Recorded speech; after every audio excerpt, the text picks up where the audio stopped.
Here with us now is Hillel Neuer, Executive Director of the human rights group UN Watch. Hillel, I'm so thrilled to have you. Thanks for coming on. I know you were in town from Geneva, so I appreciate it. Thank you for having me.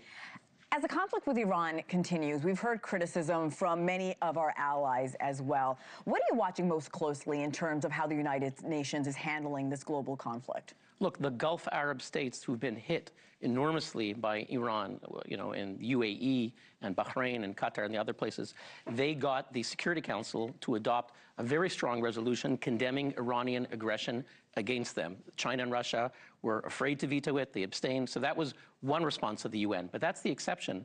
The rest of the UN agencies, led by Guterres, have been condemning the US and Israel very strongly, have not been mentioning the decades of Iranian aggression against the US. The Iranian regime has the blood of hundreds of Americans on their hands. They've been saying every day, death to America, death to Israel, manufacturing missiles, pursuing an illicit nuclear weapon. The UN agencies, UNESCO, UNICEF, UN Women, have been condemning the US and Israel, but haven't been mentioning that Iran itself massacred tens of thousands of its own people just a few months ago. Absolutely, and the number, we had an advisor on for the exiled crown prince last week. He said the number of deaths in Iran could be close to 40,000 civilians. On Friday, Secretary of War Pete Hegseth said this in response to the situation in Iran. Hillel, I'll talk to you on the other side.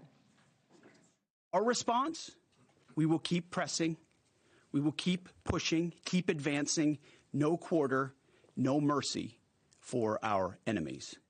No mercy for our enemies. You are part of the UN. From your perspective, what are the implications of rhetoric like this? Well, the question is, what is the threat of the Iranian regime? I'm in touch with Iranian activists on the ground, thousands of them who are writing me every day. They want this regime gone. They see this regime as their enemy, as occupying their country. They've risen up heroically. The Iranian people are heroic. They rose up in hundreds of thousands, if not millions. They were gunned down, tens of thousands of people. So they want this regime neutralized. And the American people are facing a possibly nuclear-armed Iran that we've seen attacked a dozen of its own neighbors, kills their own people. They say death to America, so they need to be neutralized. We've had a lot of military experts on in the last few days, and they say diplomacy is still crucial with our allies.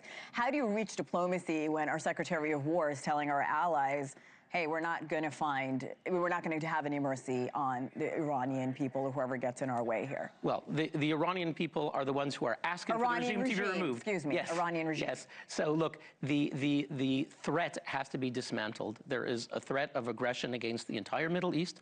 Iran has had proxy terror networks, Hamas, the Houthis, Hezbollah, armed and funded by Iran, spreading terror across the region. They tried to kill my friend here in New York City, the journalist and activist, Ahmadinejad, several times tried to kidnap her and kill her. They've tried to kill American leaders here several times. So the threat has to be dismantled. There is a room for diplomacy after the regime has been dismantled. I'm excited to talk to you because, again, you are a voice for the UN. On Friday, the Secretary of War, Pete Hegseth, also talked about the girl in response to the bombing of the girls' school in Iran. Let's listen to that as well. All I can say is that we're investigating that. We, of course, never target civilian targets, but we're taking a look and investigating that. Red tie in front. Just on the basis that with the information you would have, your reconnaissance abilities, ability to gather information, I mean, it's several days on now. So is there any clarity on whose munition this was? We're investigating it. Thank you.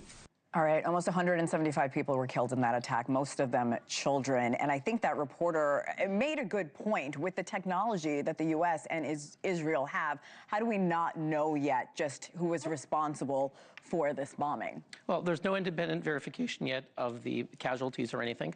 It seems like a school was hit, that there were terrible casualties. It's heartbreaking. It's tragic. Let's keep in mind that the U.S. has attacked approximately 6,000 targets. Hegseth is right in that there's no evidence at all that the United States deliberately targeted civilians or that they've ever done so. Originally, President Trump did take a bit responsibility, and then he obviously changed course. But initially, President Trump said the U.S. could have been responsible for that. He was looking into it. And the reports are that it may well have been a U.S. strike. That is tragic. That is heartbreaking. There have been 6,000 strikes by the U.S. They distinguish between civilians and the regime. They're trying to hit the regime. Accidents happen.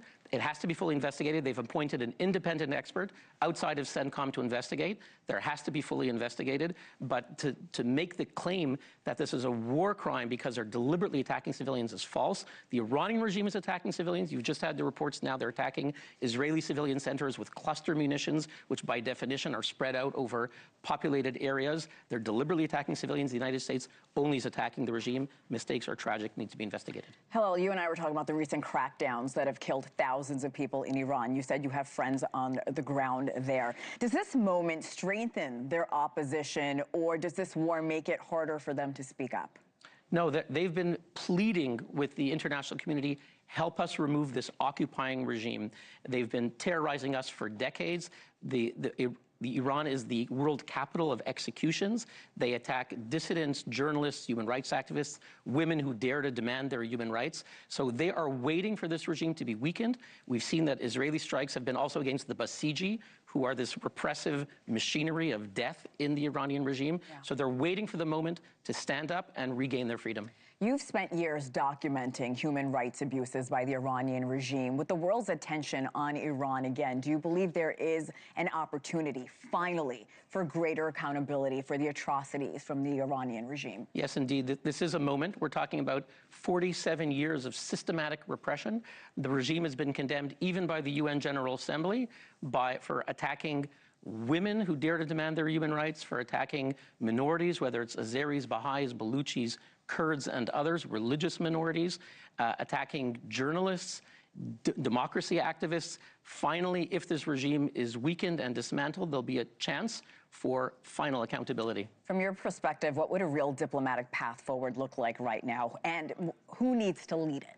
Well, what first has to happen is the threat from the regime has to be dismantled, the missile threat, the nuclear threat, terrorizing their own people. That has to be dismantled. Once that happens, there'll be a room, if new leadership emerges, for a diplomatic way out of this. Do you think Benjamin Netanyahu recently said he is open to boots on the ground? Hopefully it's a last resort. Do you see that happening, boots on the ground from both U.S. military and the IDF? I think it's more unlikely from the U.S. There's not a very strong appetite for that in the U.S. But look, there may be uranium and elements of the nuclear program that you can't necessarily hit from the sky. And there are under the rubble, yes, you're saying. And yes. There are things that you can't do from the sky. Right. And the Israeli people are willing to do what's necessary now to remove this threat, which they've been living under this sword for decades, suffering. The Israelis are in bomb shelters for the past 2 weeks, not sleeping at all. People have been injured. There have been thousands of injuries. But they want the threat of nuclear annihilation. Iran threatened to destroy Israel, and they're pursuing hundreds of billions of dollars for nuclear threat instead of helping their own people to try to pursue it. So if you can remove the potential for the nuclear weapon, you need to do it now. In the last few days, we've seen several countries, and this includes France and Middle Eastern allies, calling for de-escalation and a return to diplomacy. Some leaders are saying more military strikes could be problematic. Just less than 24 hours ago, President Trump told NBC that the strikes will continue. Do you think that will help with diplomacy moving forward, especially when we talk to our allies like France, who wants to get involved and help with the mediation between Lebanon and Israel? Yes, well, France has been talking about Lebanon, but the problem is that Hezbollah has taken over Lebanon for decades. They're basically being run by the IRGC. Embassy in Beirut is basically running Hezbollah. It's not in the interests of the Lebanese people. It's the interests of the Iranian regime. Israel told them, don't attack. They did. The Lebanese people understand that the Hezbollah has no interest for the Lebanese people. They're a client and a proxy, a terror proxy of the Iranian regime. And the way for diplomacy will happen when the terror threat that's been afflicting the Middle East, run by Iran, Hezbollah, Hamas, Houthis, is dismantled. I really enjoyed our conversation. Hillel Neuer, thank you so much for coming on. I really do appreciate it.